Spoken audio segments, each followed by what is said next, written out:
لله رب العالمين، والصلاة والسلام على رسول الله الكريم سيد المرسلين إمام المتقين وعلى آله وصحبه ومن تبعهم بإحسان إلى يوم الدين. رب اشرح لي صدري ويسر لي أمري واحلل عقدة من لساني يفقهوا قولي. أما بعد، قال الله تعالى في كتابه الكريم: أعوذ بالله من الشيطان الرجيم، بسم الله الرحمن الرحيم. فمن كان يرجو لقاء ربه فليعمل عملا صالحا ولا يشرك بعبادة ربه أحدا. صدق الله العظيم وبلغ رسوله النبي الكريم. اللهم ارحمنا بالقرآن. Bapak Ibu yang saya hormati, segenap para alim ulama, para azatis yang saya muliakan, seluruh jamaah Masjid Al-Ikhlas yang mudah-mudahan kita semua dirahmati dan dimuliakan Allah Subhanahu wa Ta'ala. Alhamdulillah, tak henti-hentinya kita selalu bersyukur kepada Allah. Oleh karena di malam hari ini, malam yang ke 27, ya, saya sebenarnya tahu Pak, cuma saya mau tes dan sampai sudah dibilang malam 29, ya. Malam 27 Ramadan ini kita kembali bisa hadir berqiyam Ramadan, menghidupkan malam-malam Ramadan. Dan malam 27 ini bertanda bahwa 26 hari kita sudah menyelesaikan puasa. Harapan kita semua Bapak Ibu sama, mudah-mudahan puasa kita yang 26 hari ini Allah Subhanahu wa Ta'ala menerimanya. Saya sering ditanya sama beberapa jemaah, dibilang, kira-kira itu Pak Ustadz, kalau orang puasa berapa besarnya pahalanya? Saya cuma bisa menjawab, itulah keistimewaan puasa Ramadan. Karena Nabi sendiri tidak menjelaskan begitu terperinci tentang pahala yang akan kita dapatkan kalau berpuasa. Beda dengan ibadah yang lain. Misalnya sholat 5 waktu itu, dalam Sahih Bukhari Nabi menyampaikan, orang yang sholat 5 waktu itu seperti kalau kita punya sungai di depan rumah dan kita mandi 5 kali sehari di situ, bersih. Sedekah Allah jelaskan dalam Quran, masalul ladzina yunfiquna amwalahum fi sabilillahi kamathali habbah, dan seterusnya. Allah menghitung bahwa orang yang bersedekah satu itu kurang lebih seperti menanam 1 biji benih, tumbuh 7 tangkai, setiap tangkai itu ada buahnya 100. Berarti orang sedekah itu dikali 700 kali lipat. Ada matematikanya. Nabi bersabda, haji itu yang mabrur balasannya surga. Tapi khusus Ramadan, Allah cuma sampaikan dalam hadis qudsi bahwa puasa itu untukku, wa ana ajzi, dan saya sendiri yang akan berikan balasan. Jadi kalau ada pertanyaan puasa itu yang kita lakukan berapa puasa, berapa pahalanya, yang tahu kita dengan Allah. Jadi kira-kira 26 hari ini pantas kita kasih pahala besar atau tidak? Kalau sudah sholat subuh tidur maki buka pikir bangun, tidak mungkin tidak dapat pahala besar, paling bebe tidak apa. Ya, jadi kita yang bisa itu keistimewaannya puasa, privat betul kita dengan Allah yang tahu. Ya. Cuma saya kadang dibantah Pak dengan hadis yang dengan ungkapan yang mengatakan bahwa ini hadis, itu tidur itu adalah ibadah. Itu banyak Pak sering pakai. Ya. Kalau tidur itu adalah ibadah, sudah sebenarnya sejak kita tarawih tidur mati. Ya, tidak ada itu hadis tidur adalah ibadah. Ini sebenarnya cara yang disampaikan oleh ulama kita, motivasi. Maknanya itu Bu, daripada sembarang dibikin yang bisa merusak ibadah puasa, lebih bagus tidur. Daripada tidak tidur, habis di puasa gara-gara diceritai orang, sampai hari ke-26 tidak ada baju baru, cerita terus. Lebih bagus tidur. Habis di waktu tak main game, scroll TikTok, belanja online. Lebih bagus tidur. Jadi bapak-bapak jangan bangga kalau punya istri tidak pernah ke mall. Lebih bahaya itu, dia senang-senang. Tidak pernah ke mall, tiba-tiba mau tidur siang ada panggil paket. Pusing kepala. Apalagi kalau COD, jadi tidur itu kan Nabi menyampaikan betapa banyak orang yang berpuasa, laisal jazaa illal ju'i wal atash. Tidak ada apa-apa dia dapat kecuali lapar dan dahaga. Daripada rusak nilai puasa ya tidur. Kan Nabi mengatakan ada 3 kondisi di mana malaikat mengangkat penanya. Artinya kesalahannya tidak dicatat sebagai dosa, kebaikannya tidak dicatat sebagai pahala. 3 kondisi, 3 kelompok. Yang pertama anak kecil sampai dia dewasa, sampai dia balik. Makanya itu ibu-ibu kalau lihat anak kecil lari-lari, dia tidak berdosa kalau lari-lari di masjid karena dia belum balik. Ya, yang berdosa itu kalau bapaknya lari-lari buru-buru sama mamanya. Itu yang berdosa. Jadi boleh dikasih tahu, tapi saya hari ketiga Ramadan itu Pak, ada itu masjid sholat maghrib kacau, berkelahi 2 orang tua, bukan bapak-bapak, orang tua, gara-gara anak-anak. Ada anak-anak mungkin belum 3 tahun itu lari-lari, pas ke sujud itu bapak lari tuh anak jadi injak kepalanya. Serius Pak. Jadi selesai sholat maghrib marah-marah, dia bilang ini anak kenapa begini, nakal begini, marah kakeknya. Dia bilang jangan kau marahin, itu anak-anak. Dia bilang kau pada kakeknya, jagain. Jadi saya tengahi, saya bilang Pak itu anak-anak tidak dilarang ke masjid, tapi anak-anak yang paham silahkan kita lepas. Kalau bisa ditegur lepas, tapi kalau tidak bisa ditegur dampingi. Kayak begitu tahu siapa tidak marah kalau Rasul sudah diinjak kepalanya. Biar lagi ustaz kakak mengamuk. Nah kalau kecuali memang dia sudah bisa dikasih tahu, tidak mungkin dia akan lari-lari begitu. Tapi kalau tidak bisa ditegur mesti didampingi Pak. Makanya dianjurkan ke di ujung supaya anak-anak bisa kita jaga. Jadi anak-anak kalau melakukan kesalahan itu tidak dihitung dosa, melakukan kebaikan tidak dihitung pahala, belum tercatat. Makanya viral dulu itu ada namanya Haji Tori. Itu tidak dicatat, itu jadi haji baru 2 bulan pergi di haji, itu tidak dicatat. Apa mau dapat, baca niat saja tidak bisa.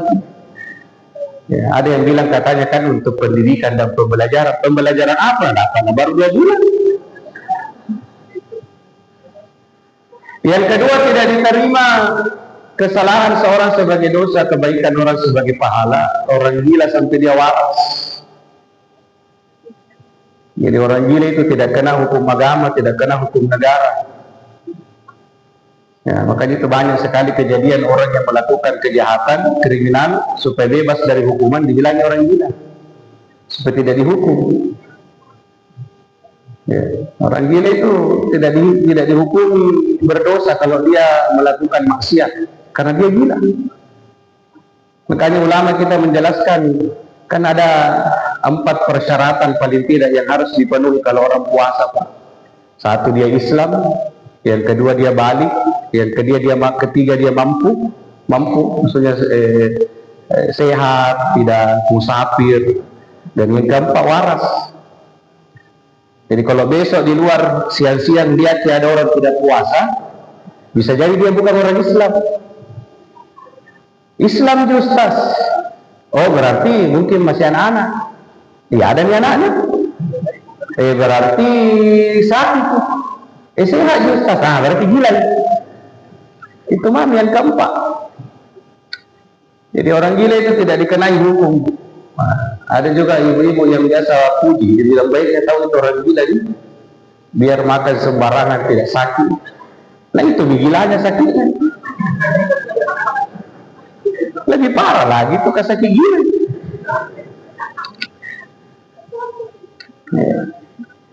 Dan yang ketiga, tidak dihitung kebaikan seseorang sebagai pahala dan kesalahan sebagai dosa. Orang yang tertidur sampai dia terbangun. Jadi orang yang tidur itu, Bu, setiap melakukan dosa tidak dicatat. Makanya itu ibu-ibu kalau mau mak gosip di saat tidur supaya tidak dicatat jadi dosa. Karena ketika kita tidak tidur, mulai mencatat itu malaikat di kanan dan kiri kita. Nah, oleh itu Bapak Ibu, kualitas puasa ini kita jangan bisa tahu. Dan alhamdulillah harapan kita besar, mudah-mudahan 26 hari karena kita mengisinya dengan semangat. Mudah-mudahan Allah ganjarkan dengan pahala yang besar. Saya 2 hari yang lalu Pak ceramah di satu masjid, ada jamaah yang bertanya, nggak tahu apakah dia iman tidak tahu atau cuma mau basa-basi. Selesai tarawih dia bilang, Pak Ustadz, berapa ini puasa? Jadi saya bilang 24 nih. Dia bilang tidak dirasanya di puasa di. Jadi saya bilang kalau saya kurasa ya. Tidak puasa kok kapan? Jadi tidak rasanya. Ya, sempat saya pulang kemudian berpikir, Pak, kok bisa ada orang sudah lebih dari 20 hari puasa dan tidak ngerasa itu puasa? Saya kemudian teringat itu peristiwa Isra Mi'raj, Pak. Itu Isra Mi'raj perjalanan yang panjang dari Makkah ke Palestina, Pak, Masjidil Haram ke Masjidil Aqsa, naik ke Sidratil Muntaha. Ini panjang perjalanan ini, Pak. Tapi Nabi tidak rasakan panjang. Mengapa? Karena perjalanannya perjalanan yang berkah. Maka saya masukkan ke Ramadan ini. Kalau ada misalnya orang yang sudah lebih dari 20 hari puasa tapi dia tidak rasa, bisa jadi puasa jadi berkah bagi dia. Jadi berkah. Maksud saya begini Pak, itu Ramadan menyatu, puasa itu menyatu dengan dirinya. Sehingga dia tidak peduli lagi berapa hari. Puasa terus tiba-tiba mau lebaran. Karena kenapa? Asiknya beribadah sampai lupa waktu sudah berapa hari dia lewati. Itu kan jadi berkah. Daripada ada orang baru 2 hari puasa bertanya di kapan lebaran. Ada tuh. Baru sudah buka puasa hari pertama bikin status, alhamdulillah 29 hari lagi lebaran. Dan inilah selalu saya katakan Pak, tipe-tipe manusia yang saya tidak tahu menyebutnya sebagai apa. Yang memang setiap tahun dia menanti kehadiran Ramadan, tapi di kepalanya selalu yang dia cari bukan Ramadan dan keutamaannya, tapi yang dia cari lebarannya. Ya. Bahkan Nabi kan menyampaikan salah satu ciri orang beriman atau dikatakan siapa yang bergembira menyambut Ramadan, walaupun hadis ini diperselisihkan ulama, tapi kita jadikan semangat Pak. Kata Nabi, siapa yang bergembira menyambut Ramadan, maka diharamkan jasadnya disentuh neraka. Bayangkan kalau Ramadan masuk kita bergembira, mestinya kalau Ramadan mau pergi kita sedih. Jadi kalau ada sekarang ini sudah mau lebaran dalam hatinya bergembira, ini perlu dipertanyakan keimanannya. Apa digembirain? Ada nih lagi pakai ungkapan, berapa hari lagi kita akan merdeka. Berarti selama ini kau terjaga. Berarti Ramadan ini membuatmu terjaga, sehingga kau harus tunggu lebaran supaya merdeka. Sudah ada keputusan dari Majelis Muhammadiyah Pak ini. Itu tanggal 31 lebaran. Kita tinggal tunggu saja dari pengumuman pemerintah, tapi diprediksi kemungkinan kita sama. Karena hasil hisapnya itu sudah di atas 4 derajat nanti pada tanggal 29 malam, berarti besoknya malamnya itu sudah 1 Syawal. Itu nanti Bu Pak, tanggal 30 Ramadan atau tanggal 30 Maret ini sudah di salat maghrib atau dengar masih azan maghrib, Allahu Akbar, itu buka puasa terakhir enggak? Itu mulai kembali mode normal pahalaka. Mulai normal pahalaka, tidak berlipat ganda lagi. Ampunan tidak dibuka lebar lagi oleh Allah. Itu hanya berlaku selama 1 bulan di Ramadan. Makanya kalau ada orang berbahagia kalau 1 Syawal, apa 1 Syawal Pak, standar orang pahalanya. Inilah sebenarnya ini waktu tak betul-betul bisa panen pahala karena berlipat-lipat kali pahalanya. Apa yang dicari di waktu Ramadan, di Lebaran itu? Jadi yang harus kita mestinya lakukan di akhir-akhir Ramadan ya kita bersedih, hadirkan rasa kesedihan karena belum tentu Ramadan nanti. Syukur-syukur kalau Ramadan nanti pergi membawa kesan yang terbaik. Siapa tahu dia bilang Ramadan, capek-capek Toma datang ini tahun nak kasih begini ya. Saya tuh kadang biasa mengatakan, Pak Ibu, ini kehadiran kita setiap malam ya pasti diawasi oleh Allah. Mudah-mudahan Allah tatap kita dengan tatapan rahmatnya sehingga melihat kita, alhamdulillah tahu jamaahnya masih al-ikhlas sampai 27 malam 27 masih semangat. Ini hasil doanya tahun lalu, aku kasih kabul kita ketemu tahun ini, tapi tidak sia-siakan Ramadannya. Kalau begitu tahun depan kasih ketemu lagi. Kan begitu Pak. Seperti kalau bangun ke rumah, disukai hasil kerjanya itu tukang, besok-besok bangun ke rumah itu lagi tukang nggak dipakai. Sama lah ini Allah. Nah lihat ki Allah yang bagus cara kerjanya, bagus menghidupkan Ramadan. Kalau begitu tahun depan kasih ketemu lagi. Tapi kalau dikasih panjang umur tak, Ramadan kita sia-siakan baru hari ke-20 datang dan muntadir, mundur tanpa berita. Bagaimana bilang Allah apa aja, aku kasih panjang umurnya baru nak kasih begini di Ramadanku. Selesai lebaran, selesai tombak. Ini saja Pak, kita lihat ini hari ke-27 di atas kuliah mati di lampunya. Coba hari ke-7, full di atas. Toh? Makanya selalu Kak di sini saya dapat itu awal-awal Ramadan Pak. Baru ini tahu saya minta di akhir, mau kurasa. Apakah sama itu hari ke-27 dengan hari ke-7? Jauh beda. Saya hari ke-9 puasa Pak, itu ceramah di Karundru, ceramah buka puasa di PU, Kompleks PU Kompengan, Balai Besar Wilayah Sungai. Itu saya ceramah tarawih Pak di Pangkep Kota. Masih ku dapat di sana, masih salawat di sana, saya dapat. Masih sempat jak makan di Kompleks PU, baru saya ke sana masih dapat ke azan. Lari-lari 80 ya Pak. Tidak terlalu macet seperti sholat subuh. Sekarang Masya Allah nggak bisa. Kemarin saya di Pangkep Kota lagi ceramah Pak, jam 5 saya tinggalkan rumah, sampai di sana ketinggalan rakaat sholat isya. Ramai. Ini memiliki lihat. Mulai lebih banyak sepi, nggak tahu kemana semua. Ada yang bilang berpikiran baik ki Ustaz, mungkin banyak di pulang kampung. Nah orang di kampung juga mengeluh dan bilang tidak ada orang. Jadi kira-kira gimana ini? Ini saya bingung kemana ini orang? Kita di kota sepi, dituduh pulang kampung. Orang kampung bilang lamanya ini orang kota datang. Jadi di mana tak sampai?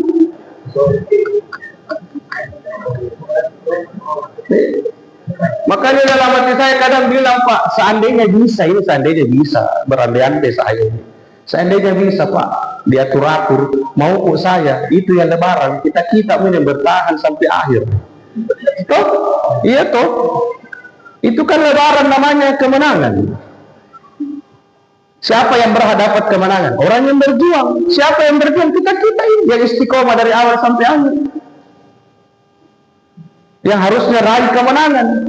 Karena sudah berjuang apa? Berjuang antara lapar dengan mengantuk di waktu sahur, berjuang antara kita mau memenuhi kebutuhan lebaran dengan ibadah di akhir Ramadan. Ini kan berkelahi semua ini Pak.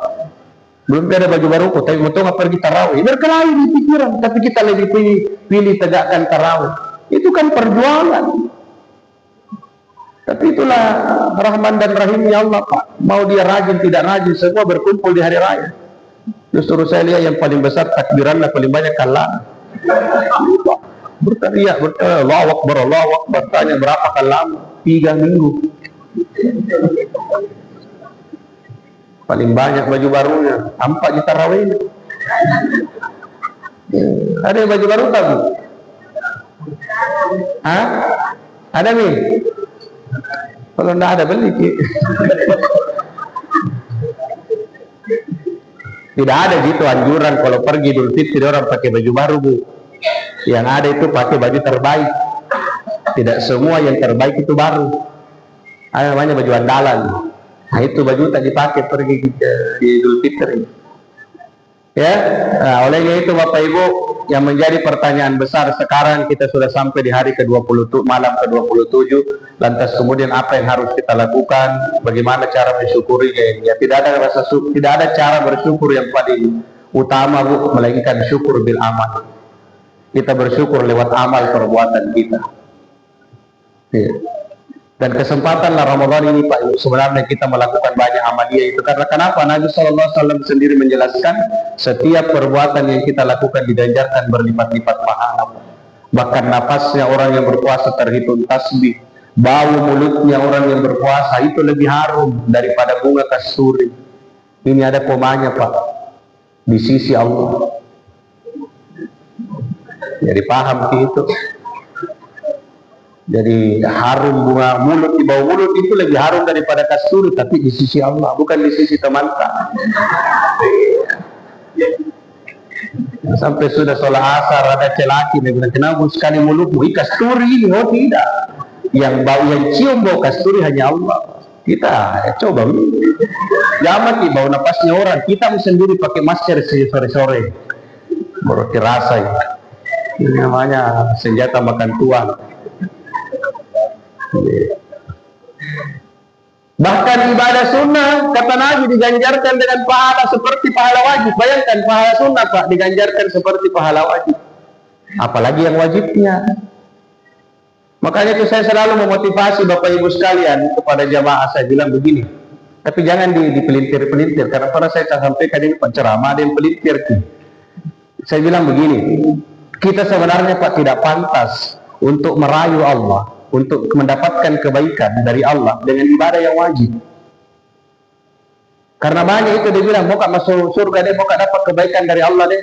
Saya bilang, apa ibadah yang kau persembahkan? Dia bilang, sholat 5 waktu, puasa Ramadan, zakat.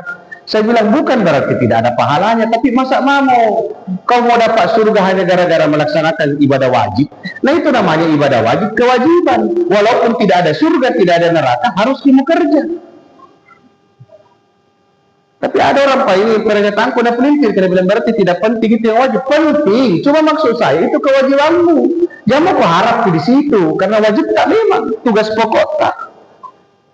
Bapak-bapak yang ASN, yang pensiunan kan tidak perlu di ke bagian keuangan tiap bulan minta gaji tuh, karena dia tahu dia apa haknya, apa haknya, apa kewajibannya. Sama lah juga ini, yang mestinya kita tambahi itu adalah ibadah-ibadah yang sunnah. Kalau wajib itu enggak. Makanya itu ibu-ibu kalau punya anak rajin sholat 5 waktu, baru Nabi lagi alim, menurut saya Pak tidak cocok. Dia bilang, kau rajin, alim nak kau anakku, rajin nak kau anakku. Kenapa ibu? Tidak pernah tinggalkan sholat 5 waktunya. Jadi aku bilang, apa memang keagamanya nak? Dia bilang, Islam, cocok itu memang dia lakukan, itu bukan alim, itu mantan tugasnya. Nanti itu ada kealiman bagi dirinya. Kalau di luar dari kewajiban itu dia ikutkan, dia laksanakan seperti sholat sunnah, baca Quran, silaturahim, bermajelis. Itu kan bukan kewajiban, anjuran, tapi dia laksanakan. Kalau kita lihat di jalanan ada polisi lalu lintas atur kendaraan, terus kita bilang, tahu gua rajin apa polisi? Apa rajin? Itu mantan tugasnya.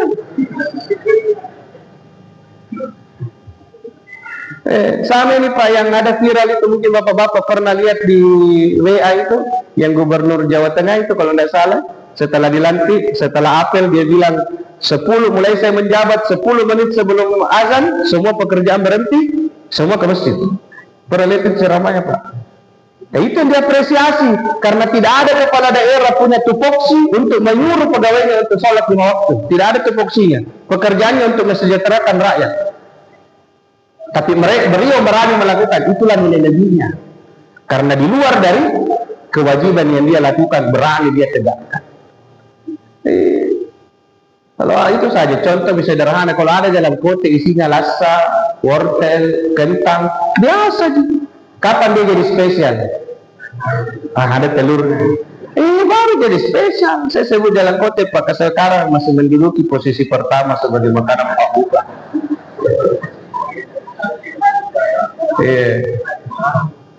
Tuh, saya bisa tahu umur seseorang Pak dari cara makan jarang kote. Saya bisa tahu kapan dia makan dan buang pinggirnya. Jangan mati bohong, pasti ada di cucunya. Nah sekarang Pak ini terakhir, yang menjadi kekhawatiran saya, begitu di bulan Ramadan itu kita disuruh memperbanyak ibadah-ibadah sunnah. Yang saya khawatirkan, jangan sampai kita masuk dalam jebakannya syaitan. Apa itu? Banyak yang pada akhirnya terjebak, Pak. Dia lebih membesar-besarkan perkara yang sunnah daripada yang wajib. Karena dikatakan bagus kita melakukan ibadah wajib, sampai-sampai sunnahnya itu jauh lebih dia besar-besarkan daripada yang wajib. Ini bahaya. Saya kasih contoh supaya tidak saya minta waktu sedikit supaya kita tidak salah pikir. Saya pernah sholat subuh di masjid dekat rumah itu, Pak. Kebetulan waktu itu saya imam subuh, saya yang memimpin sholat subuh. Habis sholat subuh, saya waktu itu baca surah Abasa, Pak. Abasa wa tawalla, saya bagi dua. Sampai di luar masjid, adalah bapak-bapak datang. Dia bilang, Ustaz, ada mau kutanyakan. Saya bilang, apa, Pak? Dia bilang, itu kalau imam di subuh dan terlalu panjang. Saya bilang, kenapa? Dia bilang, saya itu jam 3 subuh bangun, Pak. Ini di luar Ramadan, Pak. Apa dibikin, Pak? Jadi bilang tahajud. Tidak tidur itu sampai subuh. Makanya kalau panjang bacaan tak olehnya. Mengantuk, Kak. Jadi saya bilang, berapa rakaat salat tahajud, Kak? Dia bilang 8. Surah apa dibaca? Bukan jak penghafal, saya cuma baca wadduha ke bawah. Jadi saya kasih solusi begini, Pak Haji, supaya tidak oleh mulai besok berhenti makin tahajud. Langsung kaget itu. Saya kira tahajud itu penting, Ustaz. Saya bilang lebih penting salat subuh. Masa salat tahajud bisa khusyuk? Subuh. Gimana anunya, Pak? Berarti lebih khusyuk kita laksanakan salat tahajud daripada salat subuh yang notabene wajib. Jadi saya katakan 1000 rakaat sekalipun salat tahajud tidak akan pernah menggeser posisinya, tetap sunnah. Tapi salat subuh yang hanya 2 rakaat, Pak, itu sampai kiamat, jadi tetap wajib. Harusnya kita lebih utamakan. Segarnya harus di waktu subuh. Cuma yang bikin saya heran, Pak, itu kalau orang sholat subuh dengan baca Abasa, mungkin berapa ayat itu surah Abasa itu 20-an kalau tidak salah. Paling mungkin, Pak, 27 menit kalau tidak salah itu. Surah Abasa di waktu sholat subuh 2 rakaat kalau dibaca paling 7 menit berdiri, Pak. Nah itu Bapak di depan masjid berdiri protes hampir 1 jam.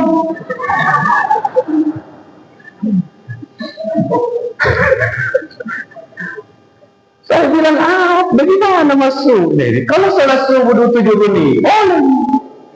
Kalau mau protes, bilang boleh.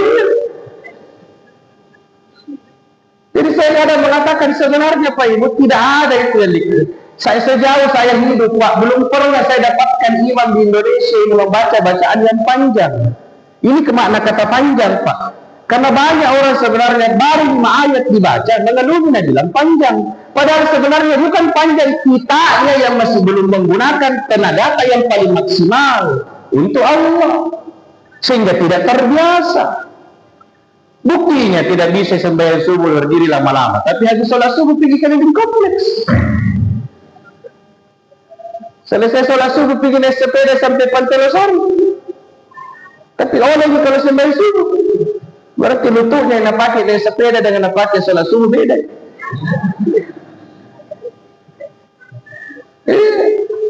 Saya bahkan pernah bilang sama jamaah, Pak, kalau ada di sini jamaah yang belum pernah melaksanakan umrah di bulan Ramadan, jangan pernah berharap mau naik ke tanah suci untuk umrah Ramadan. Kenapa?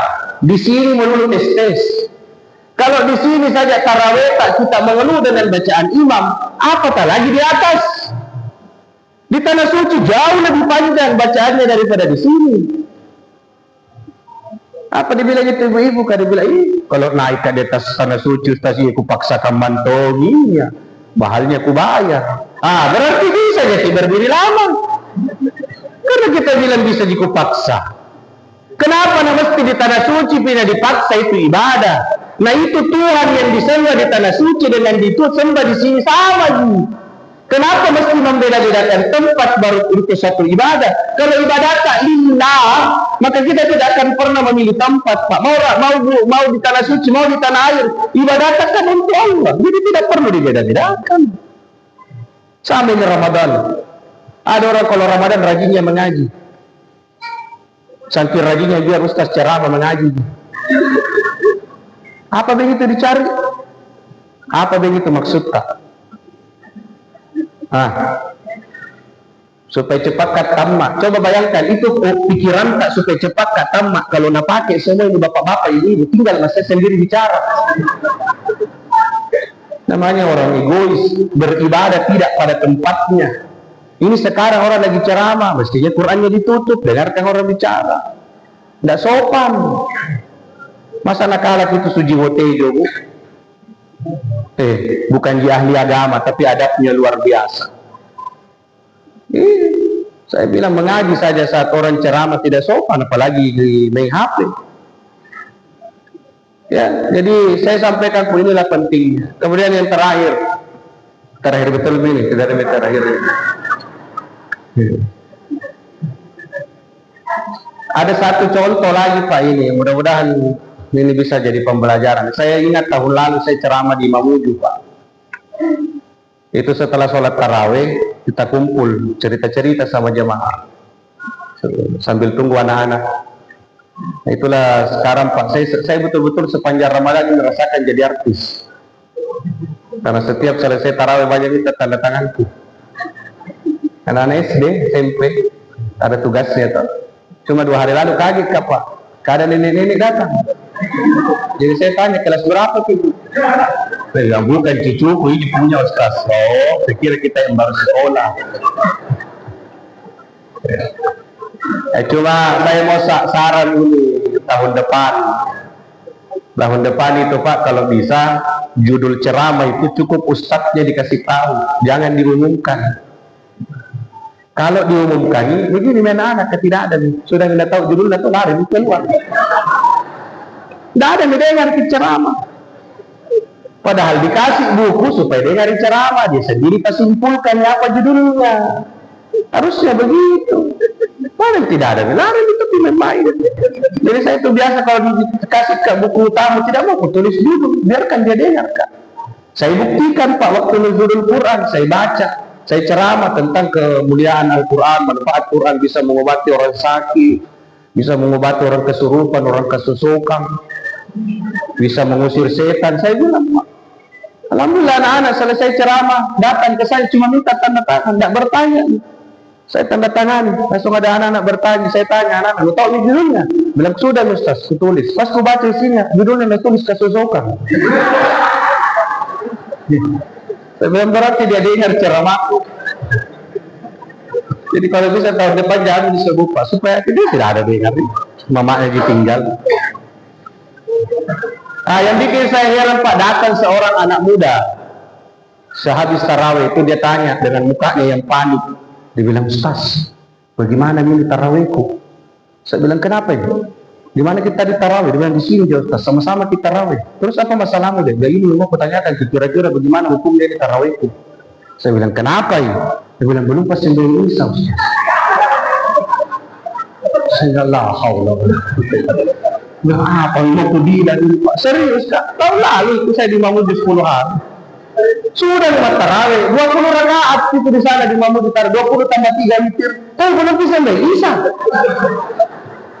Tidak banyak di Pak, ku jawab tadi saya bilang, Piko cepat sembahyang Isya dulu. Sembahyang Isya mau dulu, baru kesini kau lagi.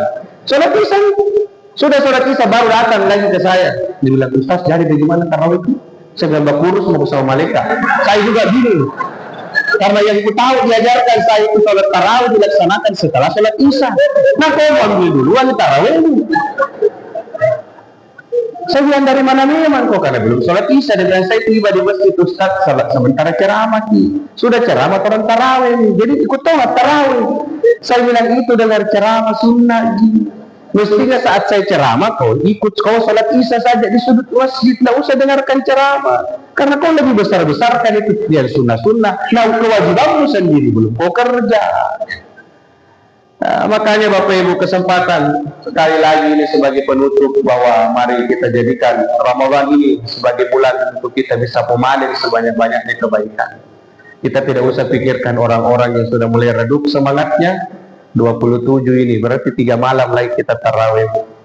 Mudah-mudahan pergi Ramadan ini membawa kesan yang terbaik supaya dia kembali lagi datang di tahun depan bersama dengan kita.